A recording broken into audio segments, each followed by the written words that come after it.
shall do Do this. you want to sit here, buddy? Am I on your seat? He's got his own chair behind the cord. He has a seat.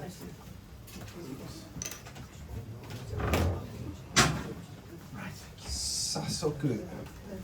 Hajime good evening. Konbanwa. Let me just say that, it really is an honor and a privilege to be here taking part in this special event for Ira Cohen. Yay. ほとんど外国人ですね。日本語が必要？アイラ・コーエン氏のためのこの特別なイベントに参加できることは本当に光栄であり、ちょっと待ってくださいね。当見です。Especially with such a distinguished lineup, thank you for letting me join. 特にこれほど素晴らしい顔ぶれの中に私を加えていただけたことに感謝申し上げます。Also, love for Flying Books. Flying Book staff and manager Yamaji Kazuhiro. フライングブックスのスタッフと店長の山地和弘さんにも感謝します。Let me see here. Maybe I should just quickly introduce the members. 参加している人たちのプチの紹介、後でもうちょっと長い、紹介するんですけど、I'll give a longer introduction of profile later, but I would like to introduce our musician joining us with the wonderful omnichord of the Hoopool fame, Morgan Fisher. He will be joining the poet's impromptu style. いいですよ。モットザフップルの、そっか、後でですね、日本語でします。And Bobby Yara and Danny Rosen, co-publishers of the Big Ira book, will be giving a word shortly. This is the book, All for Ira, a huge tome, a huge work of just love, I think, much appreciation. Kansha shitemasu. Let's see. And I was planning on reading some poems by Ira, but I'm thinking of changing that. We have Kenji Yuda with his vibrant translation readings. He'll be doing some readings. 通訳はつきません。時間が2倍になっちゃいますからね。I'll be translating just bits and pieces, not the whole thing, because it's gonna double the time. So I'm not gonna speak much. Okay. All right. Good one. We have, let's see, we have Australian Max McLaughlin will present original poetry, one of them inspired by a poem by Ira. And Lois Landis-Levy will present with Kenji again. Then we'll take a little break, and after that, Danny and then Bobby will present, followed by the great Penny Arcade. Yeah. Woo! Yeah, baby. 全部日本語でやった方がいいかな。プログラム開始する前に、いや。OK。じゃあ、大丈夫です。失礼します。Okay. So, Everything okay? well, then I will just go ahead and introduce Danny Rosen and Bobby Yara. You're going to talk a little bit about the book? ちょっと本について少し話をします。よろしく。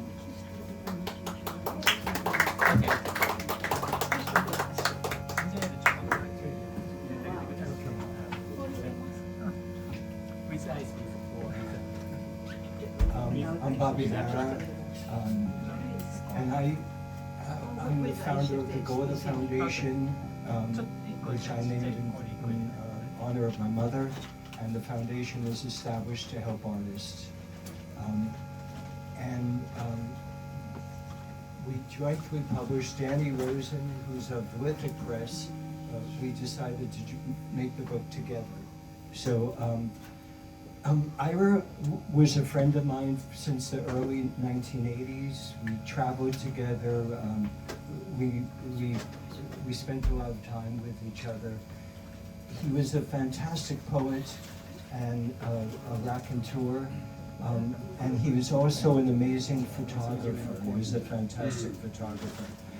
But when I read his prose, I knew his poems and I knew his photos, but when I started to read his prose, I thought, we have to make a book. I have to make a book because it was so beautiful. And it was so unexpected to me because you knew Ira as a great photographer, great poet, but his prose was beautiful. So I decided to make this book about my friend. And then I had met Danny Rosen, who runs a fantastic press in the United States, the Lithic Press, which in my opinion is the best poetry press in America.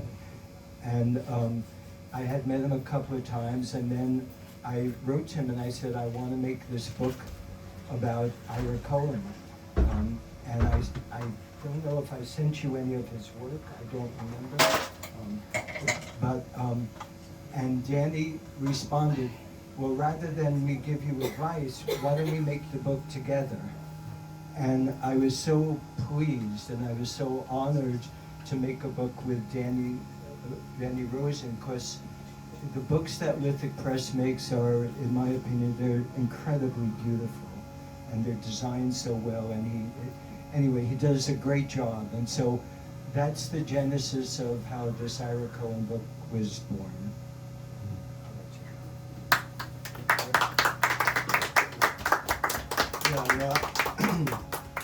I just want to add it's mostly, I think, literary people in here right now, and so a lot of you kind of know the code, as we say.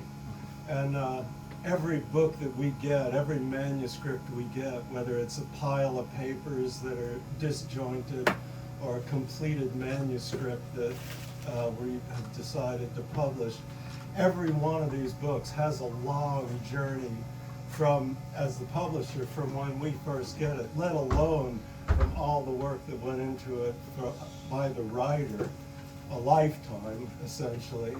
And every one of these books has a long journey, and this book had an especially long journey. And as some have said, it was a long and winding road to make this book. And it's a real honor and a real joy to see one of the ramifications of this book is that we're here right now. And that's a wonderful thing. And Bobby mentioned Lithic Press, and we've been publishing stuff with Lithic Press for about 20 years. We've done a bunch of books for people that were a lot of friends of Ira Cohen's. Some of the Beats, Gregory Corso, Clark Coolidge, David Meltzer, Yuko Otomo, and I have a bunch of books on the counter from Lithic that I encourage you to buy from Kaz. Support your local Japanese bookstore. Thank you. Just one word, since we're plugging books. I wrote a book that was published by Counterculture Chronicles about the poet Gregory Corso. It's called Gregory Gave Me the World. It's published by the Counterculture. And it's also for sale in the back if anybody wants to know about my friendship with the great poet Gregory Corso. And just one last thing, Penny Arcade, when we had a book launch in New York, it was a 2-day book launch for this Ira Cohen book. So well attended because people loved Ira all over the world. And Penny Arcade was the MC for the book launch, and she did a fantastic job. And she's here tonight. You can enjoy her performance. Thank you. Thank you.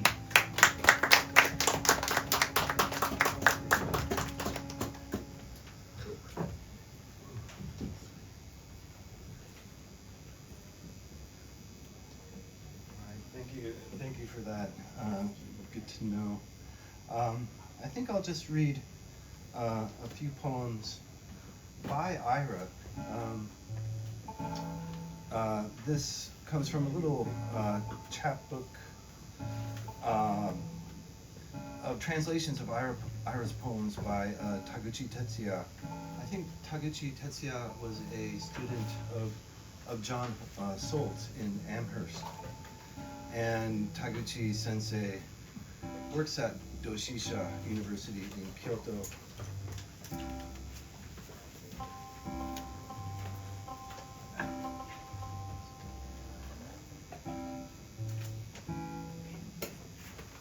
Oh boy.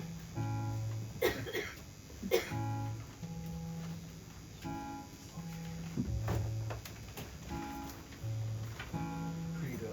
Yes. Okay. Credo.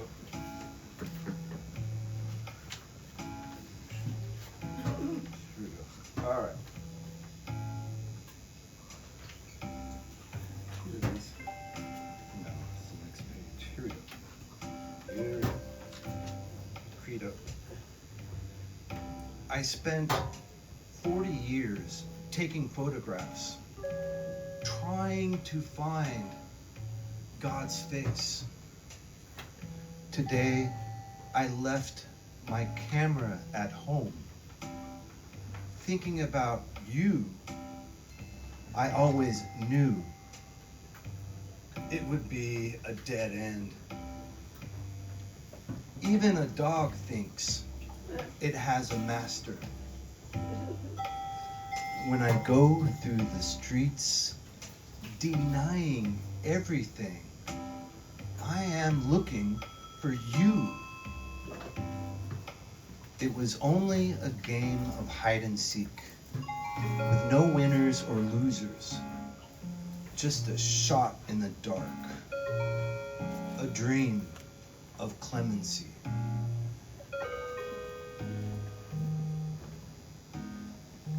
信仰、心情。写真を撮り続けて40年。神の顔を見つけようとしてきた。だが今日、私はカメラを家に置き、あなたのことを思いながらそんな試みは袋小路だと常に分かっていた。犬でさえそのご主人がいると考えているが、今私は通りを歩きながら全てを否定してあなたを探している。それは勝つも負けるもないかくれんぼ。暗闇に浮かぶ瞬間の輝き、包み込む慈悲の夢。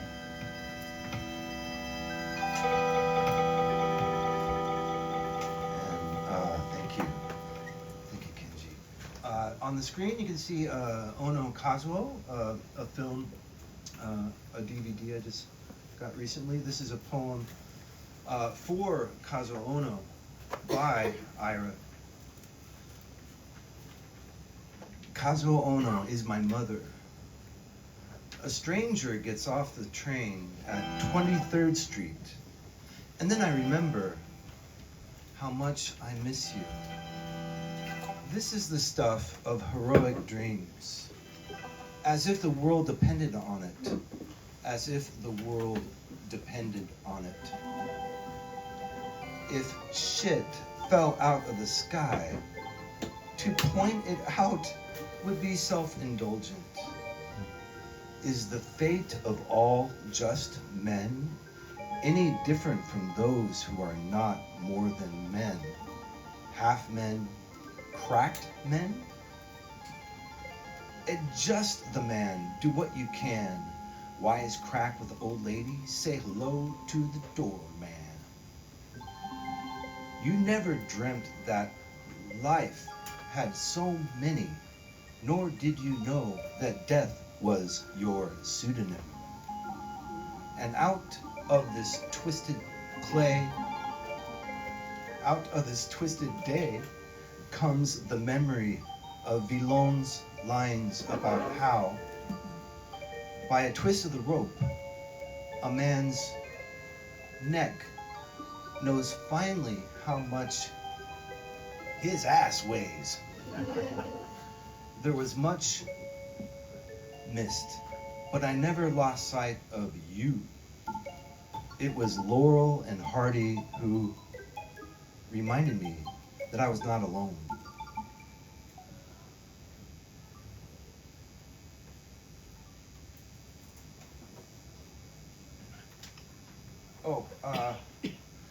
This was a journal, Tokyo Poetry Journal, we used to call it Topojo. This is number 5, and it's a Japan and the Beats issue I was fortunate to edit. This is a poem by Ira for John Solt, a real kind of expert on the avant-garde of Japan. Blue Train for John Solt. Japanese don't perspire. They just throw up. People nod out on the train like children being rocked by a mechanical mother.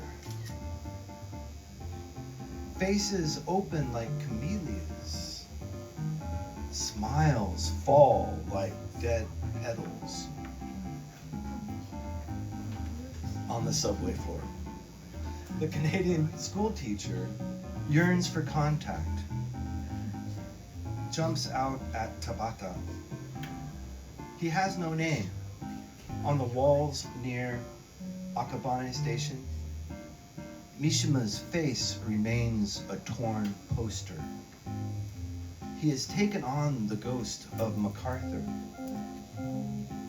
We are passing Ueno Station. This is the new wave, printed on a shopping bag.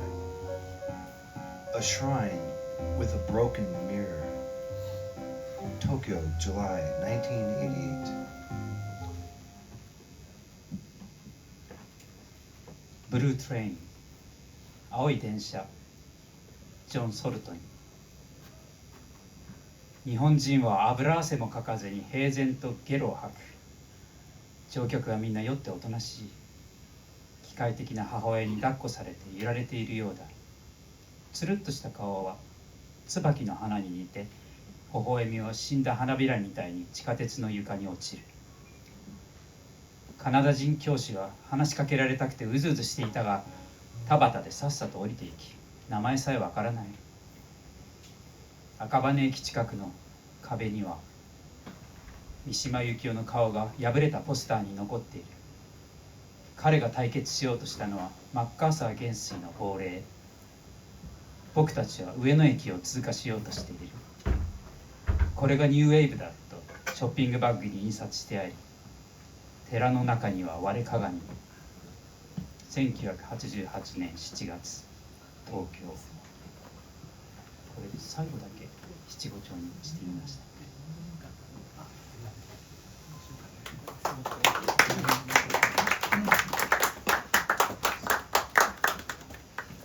And this is the last one I'll be reading by Ira, all Ira's poetry. This is for Shiraishi Kazuko, Tokyo Birdhouse. There are a few words, I didn't check the pronunciation, oh dear. Okay, well, with that wonderful beginning, Tokyo Birdhouse for Shiraishi Kazuko.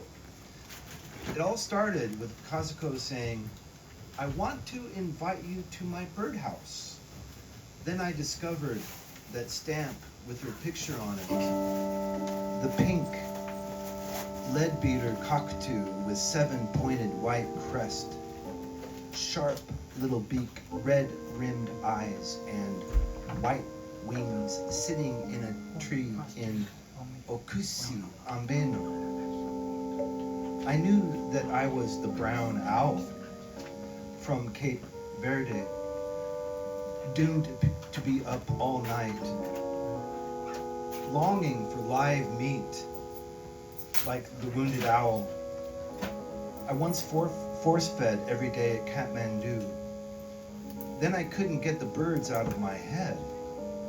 I remembered how writing evolved from the flight of cranes, the calligraphical formations, the bird tracks in the sand, Palamedes and Valmiki, then Attar's colloquy of the birds, starting by confounding me.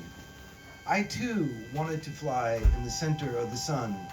Then there was the magical kingfisher of my childhood, the crow who flew with burning wick in its beak in order to describe Dharma, that Pondicherry bird of South India calling all night, I've got a fever, I've got a fever. The fever bird, we called it. I remembered the feather floating to the ground, the brilliant plumage,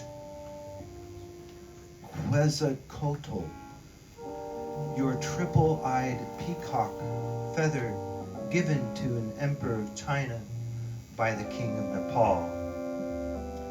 This is not a poem, but a pastiche of swallows and toucans, a hymn to flight, a tenderness for pigeons, your woodpecker, which let spirits escape from trees, big birds which can't fly,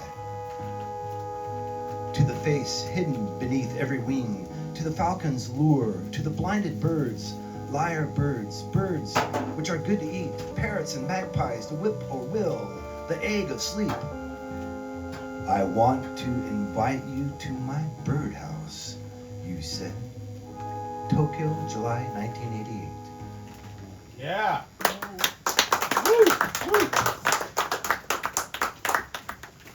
今度は日本語ね。東京バードハウス、白石和子のすべては和子の言葉から始まった。あなたを私の鳥小屋に招待したいな。それから僕が見つけたあの切手の彼女の写真、ピンク色の車坂オウムが7つの尖った白いトサカ、鋭い小さなくちばし、目の周りを赤く塗り立て、白い翼でティモールのオエクシアンベノ県の木に止まっている。僕が自分はカーボベルデの茶色いフクロウだと知っていたのはいつも徹夜ばっかりで生肉を欲しがってばかりいる傷ついたフクロウみたいだったから。僕はカトマンズで毎日無理やり生肉を食べさせられたものだ。その後鳥が頭から離れなくなった。空飛ぶ鶴を見て改めて気づいた。文字がどのように進化したのか。書道のような体型、砂の上の鳥の足跡。ギリシャ文字の始祖パルメデスと古代インドの詩聖バールミーキー、そしてファリード・ウッディン・アッタールの鳥の言葉の書き出しを読んで僕は面食らったものだ。私も太陽めがけてまっしぐらに飛びたかった。それから僕の子供時代の魔力を持ったカワセミはダーマ、仏法の正しい行いを行動で示すために燃えるろうそくの芯をくちばしに挟んで羽ばたき、南インドのポンディシェリーの鳥は一晩中熱が出た熱が出たとけたたましく鳴き、僕たちは高熱鳥と呼んだものだ。思い出したのは地面に舞い落ちてくる羽毛、色鮮やかな羽飾り、ケツァルコアトル、アステカの農耕創造、風の神。君の三つ目のクジャクの羽はネパール王から中国皇帝に贈られた。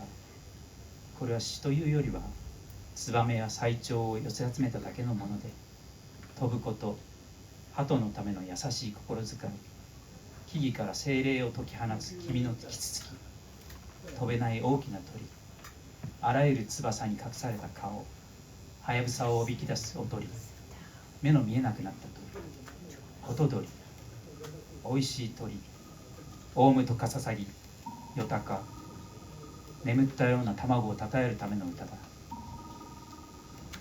あなたを私の鳥小屋に招待したいなと君は言った。1998年7月、東京。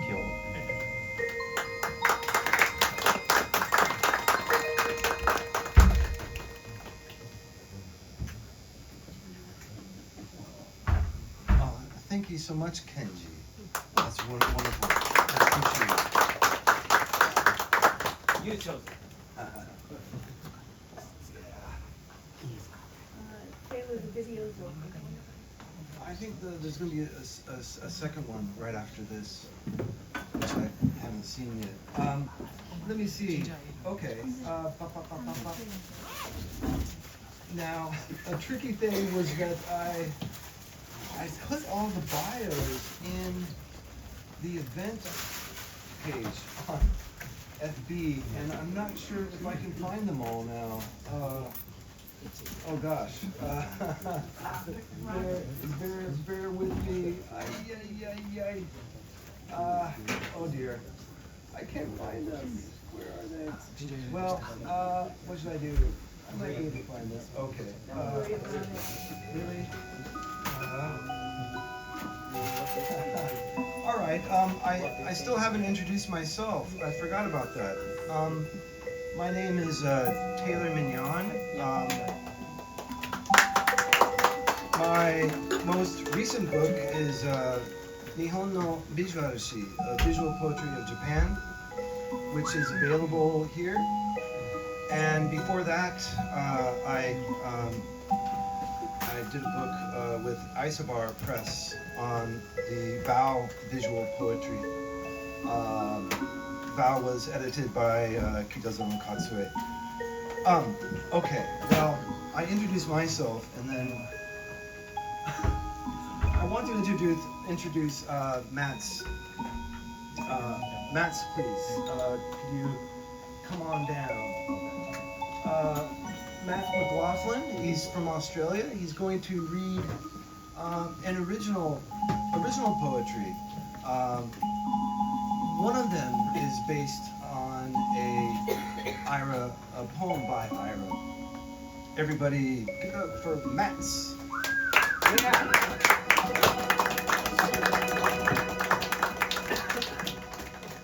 I was just about to have my second wine, but I guess that left the wine.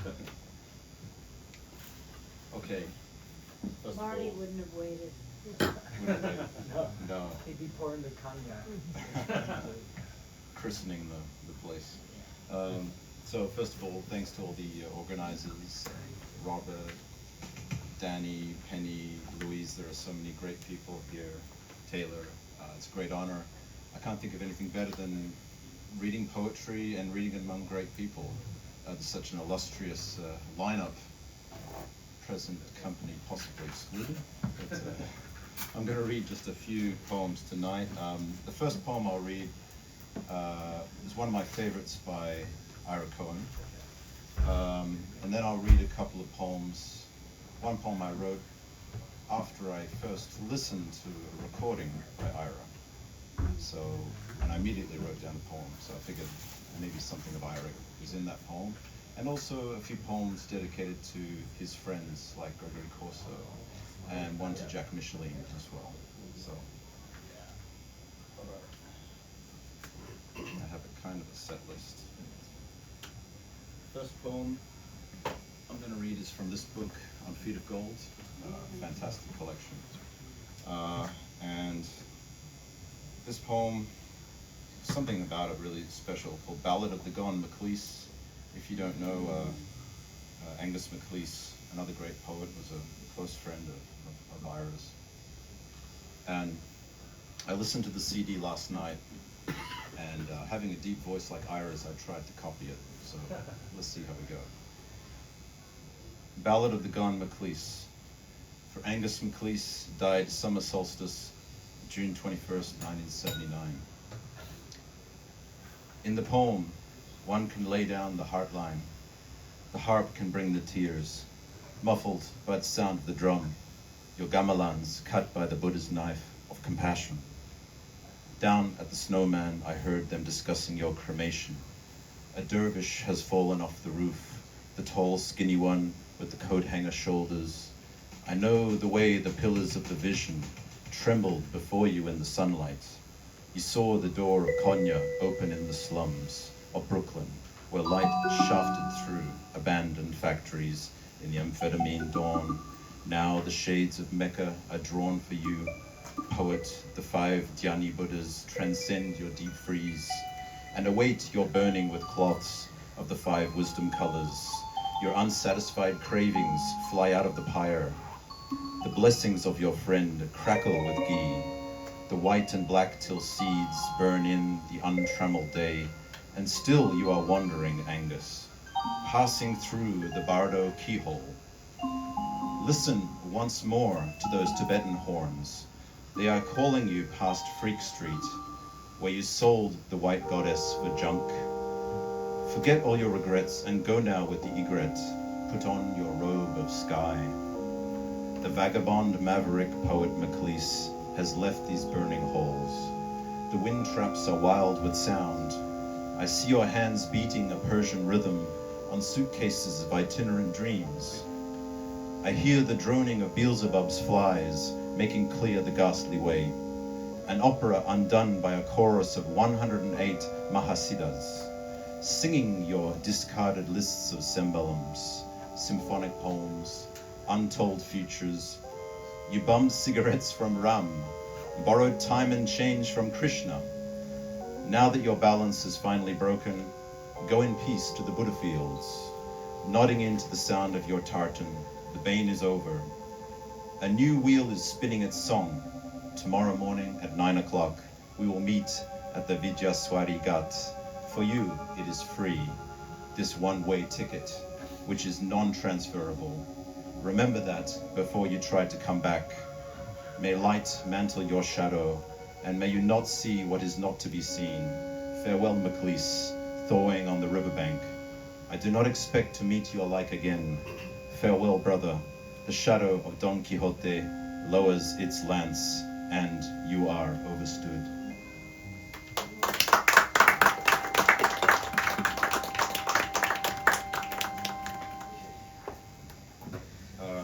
The next one, much shorter poem I wrote. It's short. Where is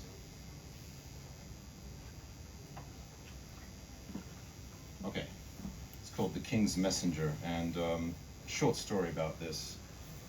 I've been reading a lot of Ira Cohen's poems, and I had a dream about him. And in the dream, I needed to speak to the king for some reason. And Ira was the courier or messenger, and he said, if you want to speak to the king, you got to speak to me first. So tell me what you want to say. And I woke up from the dream, I just wrote down the fragments of what I could remember, and this is the result. Okay, it's called The King's Messenger. In the cool stillness of the night, the diamond seethes in hunger. The palace walls cry with blood and betrayal. Shadows of crows flicker in the thunder. Citadels of stone sacked and burned, the covenant newly broken. Burnt flags and weeds, new dark seeds from the power and greed that was sown. But in the distance, on the horizon, I see the omens of dawn. So come with me now, come with me quick. Let's take to the road and be gone. Yeah.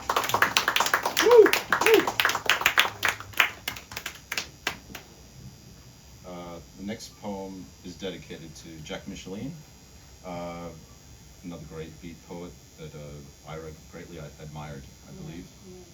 And he gave a quite moving tribute to him after he passed away.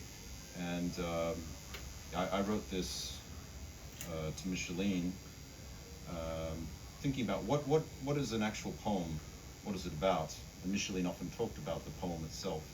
So I decided to write this poem like I'm speaking to Jack Micheline.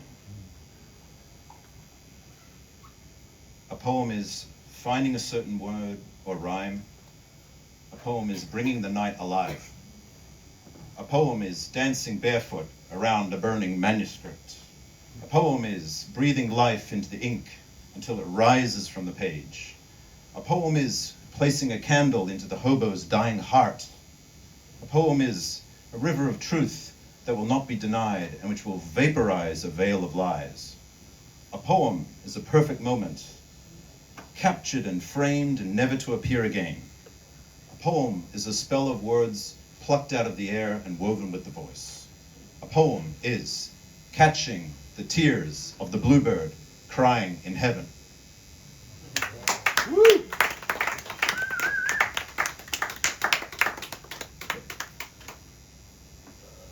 Just three more. The next one is about Japan. See if I can find it.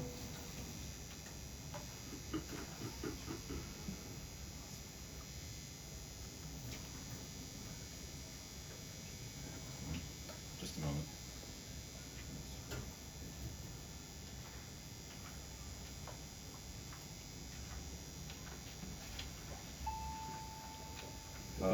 So this is about a heavy topic, suicide. So as you know, in Japan, some people take their life by unfortunately throwing themselves in front of a train. And I happened to be on a train one day when this happened, and I just stopped and thought, wow, somebody's life just finished. And the businessman across from me went, thinking, oh, now I'm going to be late for work, great. And that really bothered me. So can't we just stop and recognize someone died? We always have to get to work on time. So I wrote this. It's called Ode to the Nameless Fallen, because I don't know who the victim was in this case. So. And there's mention of a diamond in this story, which is actually my false understanding of a Japanese word, dayamidare in Japanese. When the network of trains gets sort of put out of whack, they say dayamidare. And a Japanese friend told me that's because the network from above looks like a diamond at night. And I heard that that's actually not true, but anyway, I thought it was more poetic. So, it takes only one man, just one man, ending his life to throw the flow of the city's diamond off kilter and into disarray. One man who was once young and bright, like you or me, tearing around his local schoolyards with laughter, delight, and glee. One man who is sadly forgotten in the blink of an eye, in the turning of the newspaper page, and a fleeting sigh. One man for whom life had deserted him, and we were too busy to stop and listen.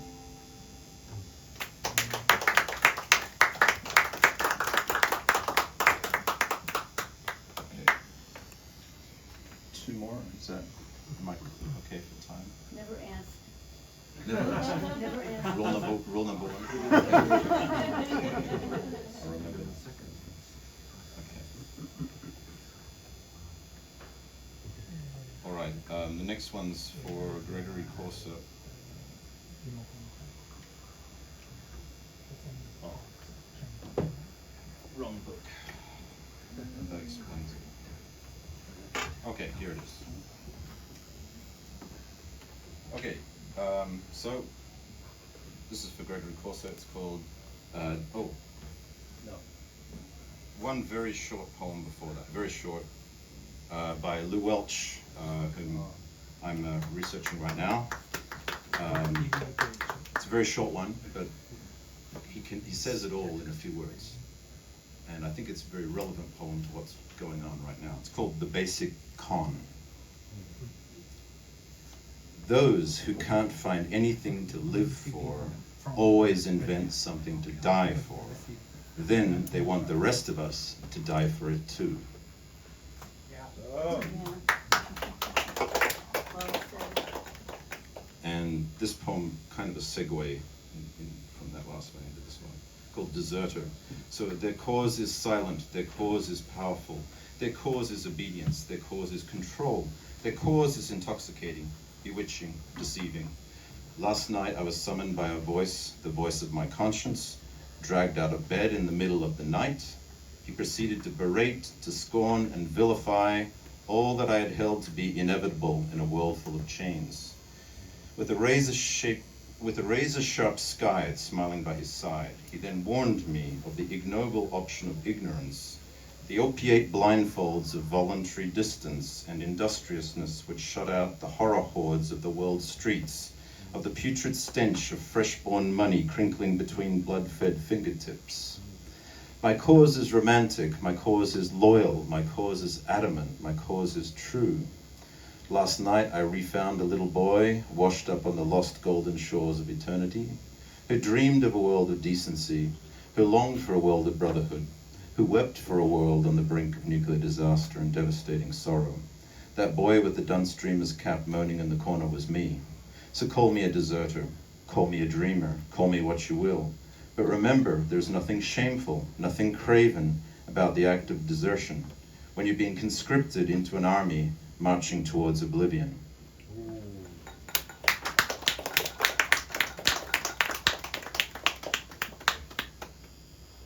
All right, and I'll close with this one. This is the poem I wrote after listening to a recording of Ira that he did in London, 1980, I think, great recording. And interesting story about this is, where's Louise? So this is an interesting coincidence. On January 1st, 2015, Gerard Bellard of Coltec Press sent me a press release about a new book of Ira's. I think it was his journals that was coming out. 5 days later, then my daughter was born, and 1 month later I met Louise, and we were talking about Ira the whole time. So I thought this is the best time to write something about him. So this one is called, it has a very serious title, but it's not actually serious. Not that serious. It's called Requiem for Myself. So here we go. We enter the world, fresh and shining, like a sparrow's tear upon a blade of grass. Adolescence stumbles upon us, a baptism of fire, hacks its way through us, and we are never ever the same. Sooner or later, we are tested, generals in our own war, standing upon battlements, tricked by Trojan horses or self-destruction, worn down under the green thumb of time, which burrows under our feet like a ravenous, demented worm. When it breaks, let me refill my afflicted heart with bricks of disillusion, built up to shutter out all the ridicule of life, and memories won and repainted in false masks of frozen glory, bouncing around my mind, manning the drawbridge that separates me from my own demons who hold out flowers of insanity in a gesture of truce. One day, sooner or later, you'll see that a smile is a triumph to an old man holding on in a world unrepentant. Find out before it's too late, before they turn you, who you really are, and stand in the crowning reassure of a loyal and serving heart, which secretly fights its own war for you. Ignore all celebrities and presidents, for they know not what they have done. They have nothing to offer you except false hopes and pure deceit, and trapdoors, trapdoors, trapdoors, which plunge into a million freezing chasms, drilled into your diamond soul, a soul found nowhere else on earth, a radiant, untrammeled universe lying in your celestial body, ready to be explored, celebrated in full Whitman-esque delight. Before it winks out here and winks in to another dimension, ungraspable to organs of eye or brain here and now. Heed not the fickle tongue of money lapping in your ear like a leprous siren, nor the snaky barb of lust, the belly chain, the perfect hips. They all lead to dross, dusty photo albums, and suitcases full of cobwebs, which haunt up the heart with their goneness. One day we all end up among the swirling clouds of restless dust and scratchy sound bites. Think upon what you wish to leave behind, for the only true kings who stand in the halls of time are those remembered with affection, love, or awe, and those who with their final exhale inspire a new generation of saints and rebels. Now this torch has been passed, my heart can rest, and my voice can flitter around my mossy grave and beyond, awaiting golden trumpets that come for me upon the morrow. The instruments blow but a single note, the eternal undefeat of life. Thank you. Yeah. Woo, woo, woo, woo.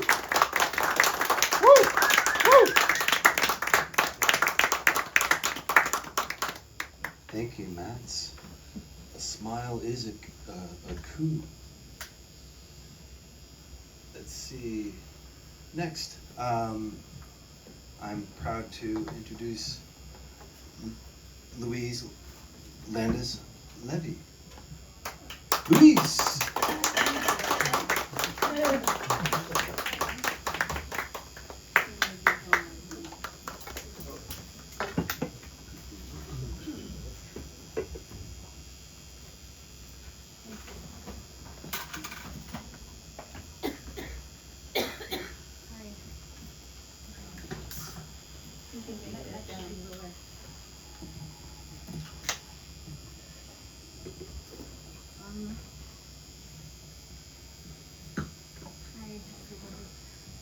I was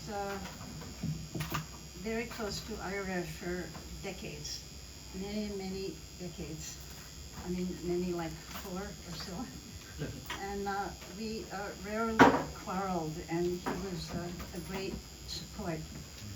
And at a certain point, I was in New York City, and he was always very grounded actually in his mother's apartment. I'll read a poem about that.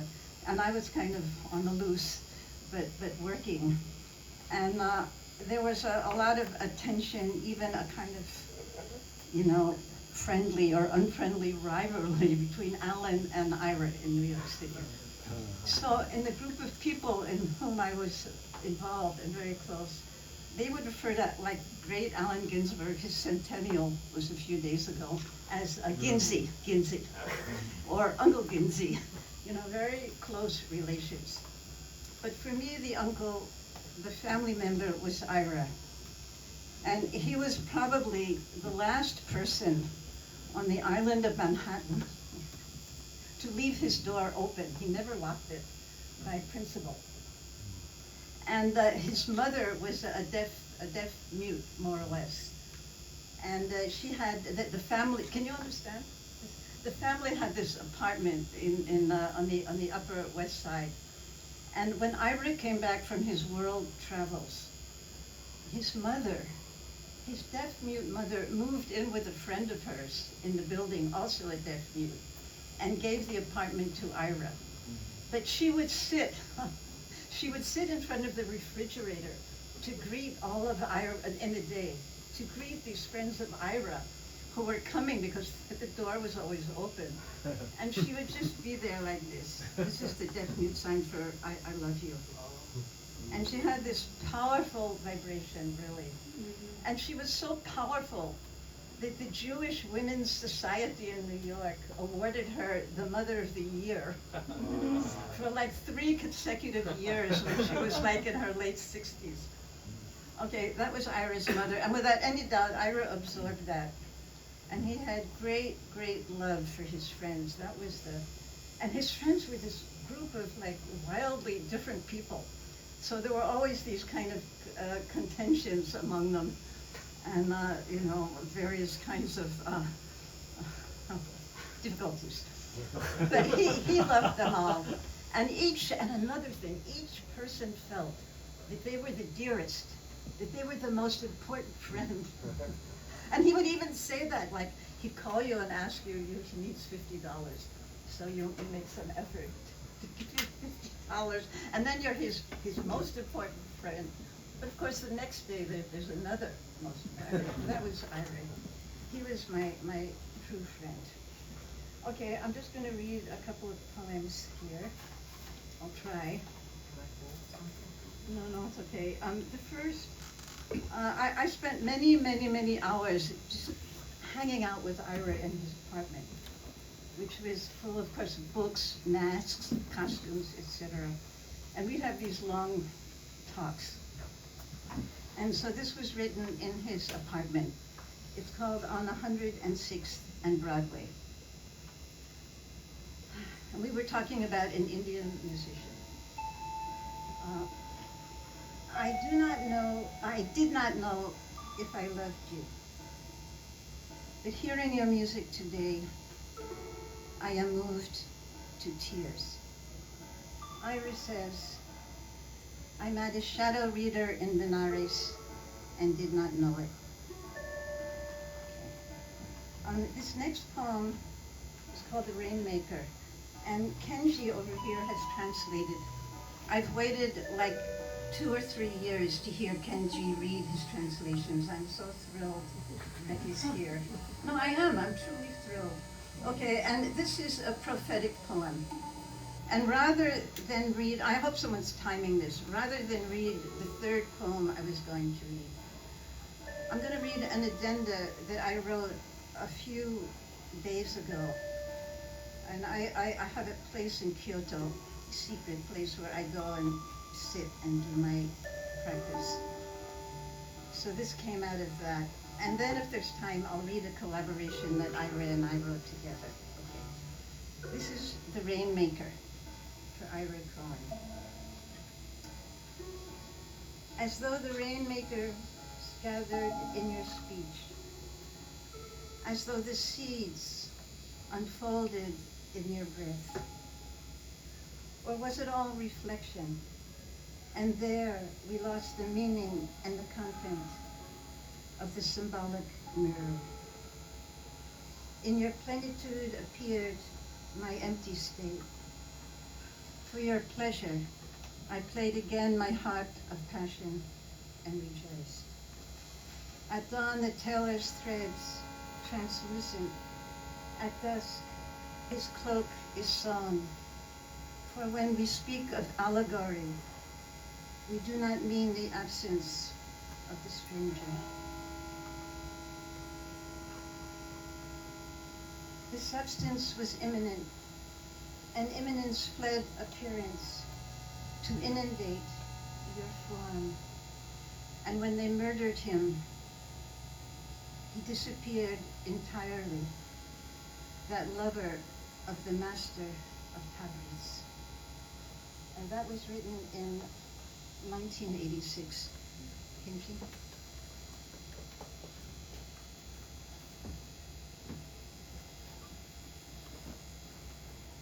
文明歌っていうのは、もともとは雨乞いし、雨が降ってくるようにっていうのをお祈りしている人なんですね。それで奇跡を呼ぶという意味もあります。レインメーカー、アイラ公園、あたかも雨乞いしを集めるようなあなたの話し声、折りたたまれた種が開くようなあなたの息遣い、あるいはすべてが反射像に過ぎず、そこで私たちが失ったのは意味と象徴を映す鏡の中身だ。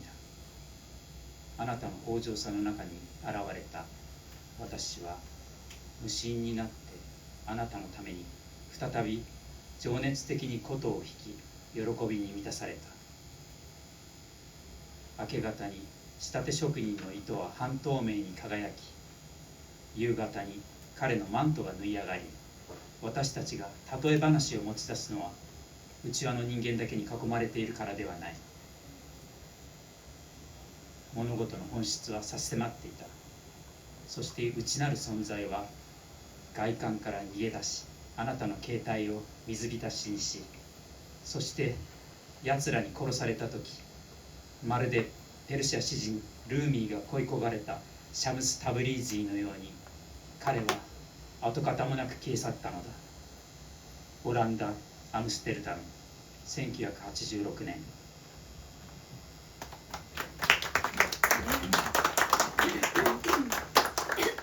I was going to follow this by a collaborative poem that Ira and I wrote. I don't know how many minutes I have. Just do it, please. But the other day, as I said in the morning, I wrote this, and I'm going to read this to you.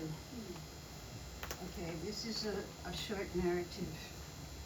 In New York City, I was about to read this poem, following a biographic narrative on my meeting with Ira, when the MC for the night cut short my recitation. Wisely, for what I now comment would have had severe consequences, not for Ira, but certainly for me. Involved in the 1960s in an experimental orchestra, the first fusion orchestra in the USA, the Floating Lotus Magic Opera Company, the proceedings of which were rudely and irreversibly interrupted by a certain Ian Dallas, please note the last name, who dissolved the company. Its members then initiated into an Islamic sect, never to emerge in their former glory and with powers intact. Thus, when Sheldon Rocklin, Hanan Resnikrov, and Ira Cohen, all three major figures in the New York City and worldwide counterculture, were admitted to hospitals in 2009 and died all three from causes unrelated to entry, I was understandably alarmed. A friend had a son recognized as a tulku, a reincarnation. I asked him about the causes. Ira was, for all practical purposes, brain dead, though physically he survived another few years. The young tulku, after a period of meditation, said, the first two were natural deaths, the third a CIA artistic assassination. I'd never heard the phrase before, but recognized the possibility, being present for the grave assault that Ira suffered on the crucial night, administered 7 times the amount of a sedative which a human being can endure, said the psychiatrist at the same hospital.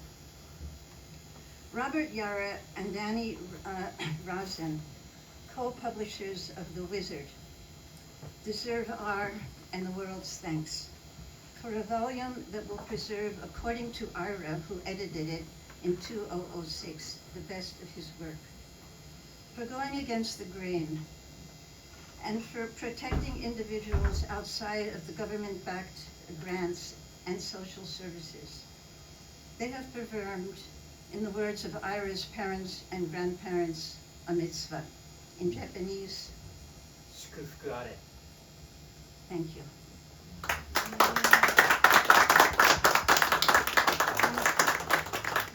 I don't know how the time, I really wanted to say that, of course, we celebrate Ira's life, but for those who were present for his decline, the amount of suffering was practically unbearable. And as you can see by what I said, the forces behind that suffering were very, very obscured. Okay, I have a collaborative poem Ira and I wrote. I would read that if you want to hear it. Yeah, go for it. Okay. So Ira was very ill, and I actually had very little money, and a friend, a patron, would give me money to take a taxi to Ira and take him out to a nice restaurant in his neighborhood. So that was a kind of ritual. He could really not manage alone. And so one day we walked to a pizza, an Italian restaurant, and he said, "Oh, let's write a poem." He was still writing. This is the poem that we wrote. Okay, it's called Louise at Large. I must just stress at this point, there was never any sort of conventional intimacy between Ira and I. He once said, it would be incest, he said. So, okay, but we did do this poem together, okay. Louise says, she always had trouble finding a true companion, but she loves her bicycle. Ira says, he always had trouble lowering his blood sugar, but he loves the lower depths. Louise's hair floats in the sky above the city, a nest for birds who don't walk on the earth. Sometimes these birds sing to me, although others cannot hear the music. I listen and at times join in. My bicycle carries me beyond the cliffs, There the birds are gathered. Poems are not made to order. They appear out of thin air. Creeley greeted me in the land of the dead. Gregory kissed my hand. Was this a dream? No, it was no dream. Though like dreams, poems disappeared, left behind in lost notebooks, unsent in mailboxes of no return. The best poems are lost forever or never written. They can never be seen. We walk down Broadway. A sudden line appears to break my heart, and again the bird has parted with my song. Alas, she has an alien horoscope because she was born on a lunar eclipse and feels the heavenly influence outside the normal zone.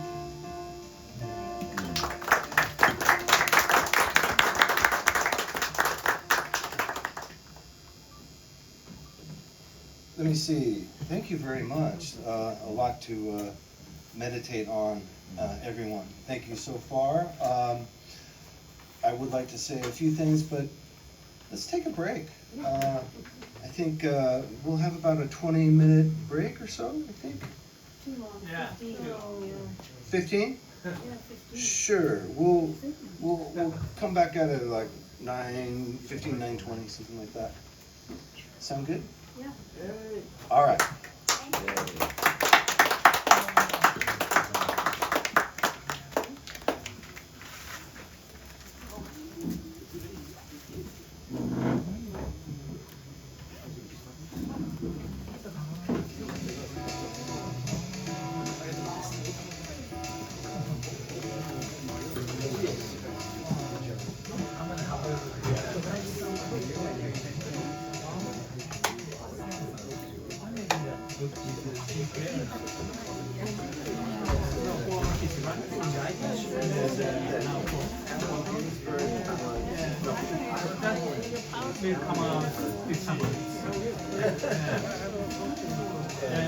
Like you said, about the keeping the door open, I was going to mention that John reviewed magazine. Yeah. Can I share the video to Jeff? Sure. Yeah.